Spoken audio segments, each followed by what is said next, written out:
the first American flag was flown at what was, at the time, Fort Schuyler, now Fort Stanwix, over in central New York.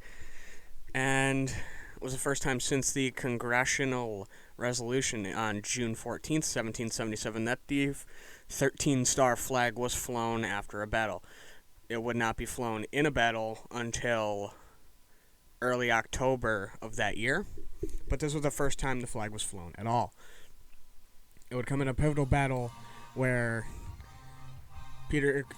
Colonel Peter Gansevoort would fight against British forces, loyalists, German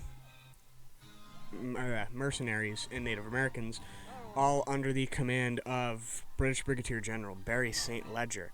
That was in support of the Burgoyne campaign through the Hudson River Valley. Now, the early siege was thwarted due to militia leader Nicholas Herkimer at the Battle of Oriskany by a group of St. Ledger's forces.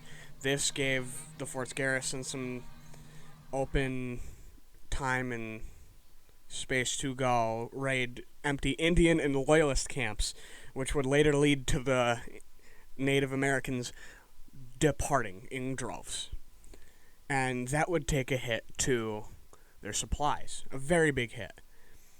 The siege would be broke when reinforcements under Major General Benedict Arnold would use a ruse of Herkimer's relative Hanyo Schuyler to convince besiegers that a much larger force than actually was coming was on the way. Between that and the depart of native fighters, St. Ledger would abandon and retreat this effort due to those and the losses in the raids that he would sustain, and that failure to advance on towards Albany and support and kind of bring attention from Burgoyne's push would contribute to his surrender at Fort Saratoga after the first and second battles.